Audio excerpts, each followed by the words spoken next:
Welcome everyone. Today we're diving into the wild world of legal terminology. Don't worry, we've got you covered with simple explanations and a pinch of humor. Ready? Let's go. So let's start with the basics. In a courtroom, the plaintiff is the one who brings the complaint, like someone saying, "Hey, you stole my sandwich." The defendant is the one who responds, essentially saying, "No way, I didn't touch your sandwich." In some jurisdictions, like in criminal cases in the UK, the plaintiff is referred to as the claimant. The prosecution represents the government and works to prove the defendant's guilt.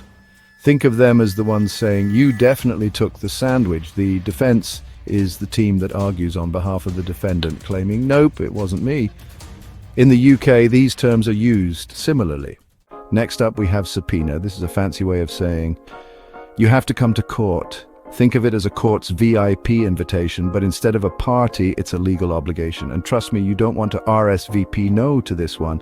In the UK, it's often called a witness summons.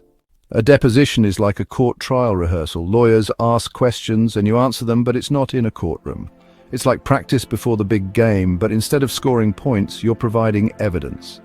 Note that depositions are more common in the US. In the UK, the process can be quite different. An affidavit is basically a written promise that you're telling the truth. It's like saying, "I swear on my favorite pizza this is true, but in a document." And just like with pizza, you don't mess around with this promise. This term is widely used in most English-speaking countries with the same meaning. Bail is the money you pay to get out of jail before your trial. It's like a security deposit for a rental car, but instead of ensuring you return the car in good shape, it ensures you return to court. Now, let's talk about bond, which is closely related but slightly different. A bond is a promise made by a bonding company to pay the bail amount if the defendant doesn't show up for court. It's like having a friend vouch for you with their own money, saying, "I trust you'll come back, or I'll pay the price." In some jurisdictions like the US, you might hear bail bond used where the bonding company charges a non-refundable fee, usually 10% of the bail amount, to post the bail on your behalf. So, while bail is the actual money paid, a bond is the promise or guarantee that the money will be paid if the defendant skips town. In Australia, you might also hear bail bond used similarly, but the core concept remains the same across different jurisdictions.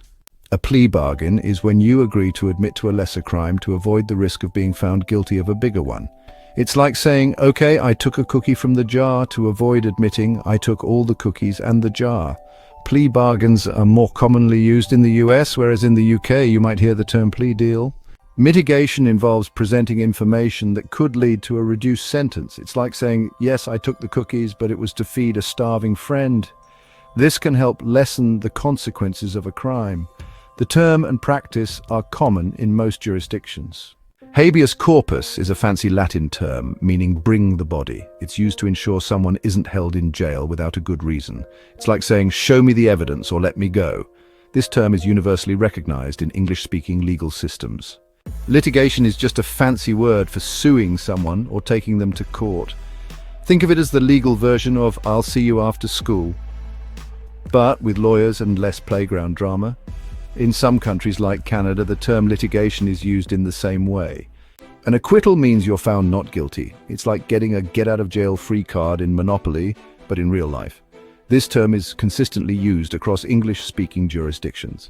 An indictment is a formal charge or accusation of a serious crime. It's like getting a very stern letter saying, "We think you did something really bad, and we're going to prove it." In the UK, you might hear charged or formally accused. An adjournment is when the court session is paused or postponed to another time. It's like hitting the pause button on your favorite show because you need a snack break. Courts do this when they need more time or additional information. And there you have it, legal jargon made simple, with a sprinkle of humor. Now, the next time you hear these terms, you'll know exactly what's going on. Thanks for watching, and remember, the law doesn't have to be a mystery. Don't forget to like, share and subscribe for more fun and educational videos. See you next time. Subscribe for more legal fun.